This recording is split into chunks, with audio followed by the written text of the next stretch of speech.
लोगों की बातें आज हमें बार बार परेशान करती है और वही बातें कहीं ना कहीं हम मन में बिठाकर उसके बारे में नेगेटिव सोचने लग जाते हैं।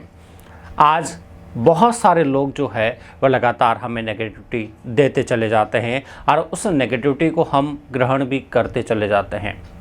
जीवन में बहुत सारे उतार चढ़ाव मनुष्य के जीवन में आते हैं और उन उतार चढ़ावों को उसे पार करना ही पड़ता है, चाहे कोई भी व्यक्ति हो इस दुनिया में। लेकिन हर किसी के जीवन में उतार चढ़ाव जरूर आते हैं, चाहे वो धन के रूप में हो, चाहे संबंध के रूप में हो, चाहे व्यवहार के रूप में हो, चाहे शिक्षा के रूप में हो। हर किसी आयु वर्ग के व्यक्ति के जीवन में उतार चढ़ाव चलते रहते हैं।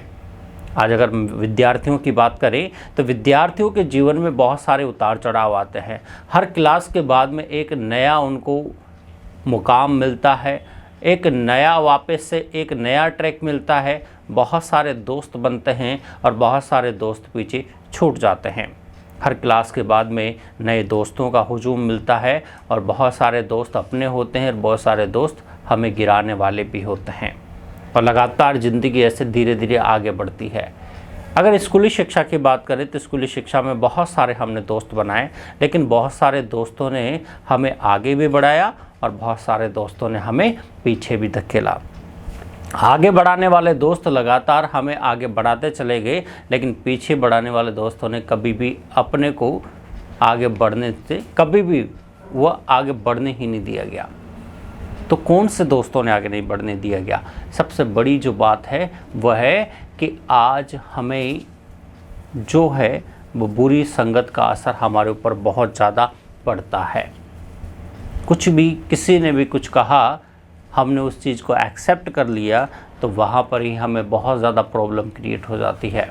मान के चलो आप बहुत अच्छा प्रयास कर रहे हो, बहुत अच्छी मेहनत कर रहे हो, बहुत आगे बढ़ना चाह रहे हो, लेकिन बीच में किसी ने आकर आपको टोक दिया, अरे यार ये तो अच्छा बात नहीं होगा, तेरा सिलेक्शन नहीं होगा, तो वहाँ पर ही क्या हो जाते हैं, हम होपलेस हो जाते हैं। किसी ने कुछ आके कहा और हमने उसको मान लिया।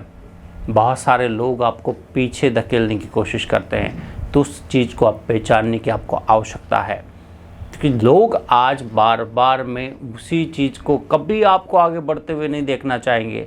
अगर आप आगे बढ़ रहे हो तो उनके माइंड में हमेशा यही नेगेटिविटी चलेगी, अरे यार ये आगे क्यों बढ़ रहा है। तो भैया जब आप आगे बढ़ोगी तो हमेशा विघ्न भी आपके सामने आएंगे। जो बंदा आगे बढ़ता है विघ्न उसी के सामने आते हैं। जो किसी काम को नहीं करता, आलसी होकर बैठा रहता है, उसके सामने किसी भी तरह का कोई विघ्न नहीं आ सकता।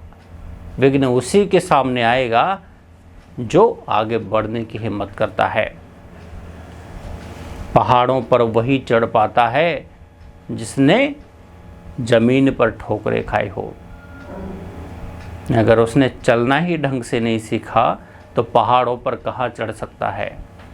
जब उसने तैरना ही नहीं सीखा तो वह समुद्र में कहाँ से तैर सकता है। इसलिए जीवन में हमेशा याद रखें कि ऐसे लोगों का संग कभी ना करें जो आपको पीछे धकेलने वाले हो। आपके आसपास के आज इस परिवेश को देखें, आसपास के लोगों को देखें, कितने लोग आपको अपने मानते हैं और कितना लोग आपको सिर्फ दिखावा करते हैं। बहुत सारे लोग सिर्फ अपना होने का आपको दिखावा करेंगे, लेकिन दिल से डेडिकेट जो लोग हैं वो बहुत कम होंगे। अपने दोस्तों को, अपने परिवार को, अपने सगे संबंधियों के ऊपर नज़र घुमा कर देखें कि क्या कौन मेरा अपना है और सिर्फ कौन फॉर्मेलिटी कर रहा है। जो अपने होंगे वह दिल से आपको याद भी करेंगे, दिल से आपको दुआ भी देंगे और दिल से आपको आगे बढ़ने में मदद भी करेंगे। लेकिन जो आपके अपने नहीं होंगे वो बार बार में आपको नेगेटिविटी देंगे, बीच बीच में टोकेंगे और आपको आगे बढ़ते हुए देखते वो कहीं न कहीं मन से नेगेटिविटी ही निकालते चले जाएंगे। और ये नेगेटिविटी कहीं न कहीं आपके बहुत ज़्यादा प्रॉब्लम वाली पोर्शन है, क्योंकि आज दूसरों की दी हुई नेगेटिविटी को हम जल्दी एक्सेप्ट करते हैं। जब वो नेगेटिविटी हम एक्सेप्ट कर लेते हैं तो माइंड में टेंशन क्रिएट हो जाती है, और जब टेंशन बन जाती है और वो टेंशन लगातार उसके बारे में हम सोचते चले जाते हैं, सोचते चले जाते हैं, सोचते चले जाते हैं। जब बार बार में हम टेंशन सोचते हैं तो इसका मतलब वो धीरे धीरे हमारे माइग्रेन में कन्वर्ट होता है, और जब माइग्रेन में कन्वर्ट होता है तो ऑटोमेटिकली क्या होता है, जीवन में बहुत निराशा, बहुत हताशा, बहुत कह सकते हैं कि बहुत ज़्यादा डिप्रेशन क्रिएट हो जाता है, और वह डिप्रेशन ही बाद में हमें एक बीमारी के रूप में सामने उभर कर आता है और बार बार हमें टैबलेट्स लेनी पड़ती है। तो इन चीज़ों से बचने के लिए हमेशा हमें 3-4 उपाय करने की आवश्यकता होती है। एक तो जो पहला पॉइंट है वह आपका संग अच्छा होना चाहिए। अगर आपका संग अच्छा है तो आपका हर चीज़ अच्छी होगी। आप जिस मुकाम तक, जिस मंजिल तक पहुंचना चाहते हैं वो मंजिल आपको आसानी से, बड़े आराम से मिलेगी। लेकिन अगर आपका संग गलत है तो आपको कभी भी मंजिल पर आप नहीं पहुंच पाओगे और कभी आपको मंजिल मिलेगी भी नहीं।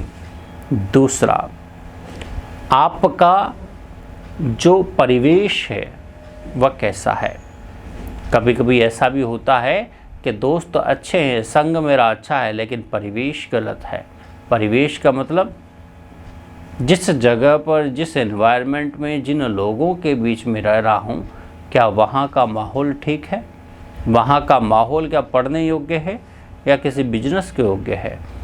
तो परिवेश भी बहुत बड़ा रोल प्ले करता है। अगर आपकी दुकान अगर ऐसी सिचुएशन पे है, ऐसी लोकेशन पे है जहाँ वो अच्छी चल सकती है, तो आपको ज़्यादा मेहनत करने की आवश्यकता नहीं है। तो इसी प्रकार से विद्यार्थी जीवन में भी परिवेश बहुत बड़ा योगदान देता है। आप अगर उस माहौल में रहकर पढ़ाई कर रहे हैं जिस माहौल में बहुत सारे बच्चे पहले से ही पढ़ रहे हैं, तो वहाँ का एक पॉजिटिव ऑरा मंडल जनरेट होता है, और वो पॉजिटिव ऑरा मंडल ही कहीं न कहीं आपको बहुत ज़्यादा पढ़ाई में हेल्प करता है। आपकी पढ़ाई निरंतर और ज़्यादा निखरती चली जाएगी। बहुत ज़्यादा आप उसको बहुत ज़्यादा डिप्रेशन के रूप में कभी नहीं लेंगे।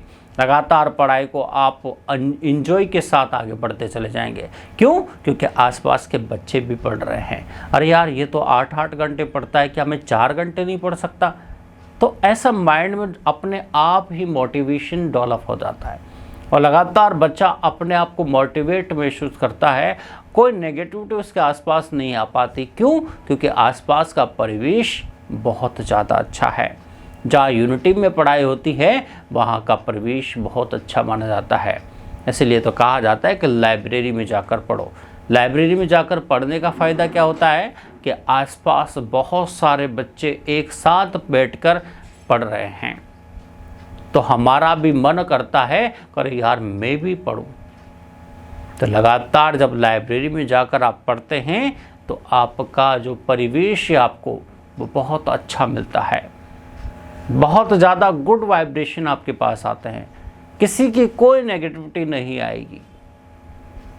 घर परिवार में बैठकर अगर आप पढ़ेंगे तो कभी मामे आ रहा है, कभी नाना आ रहा है, कभी चाचा आ रहा है, और सभी की माइंड थॉट अलग अलग, सभी की बातें अलग अलग, और उन बातों में कुछ बातें नेगेटिविटी वाली भी होगी, तो वह कहीं न कहीं आपकी पढ़ाई को बहुत ज़्यादा डिस्टर्ब करके चली जाएगी। इसलिए जीवन में हमेशा इस बातों का ध्यान रखें कि आपका जो परिवेश है वो बहुत अच्छा होगा, तो आपका जीवन भी बहुत अच्छा होगा और उन्नति को आप प्राप्त करेंगे। धन्यवाद।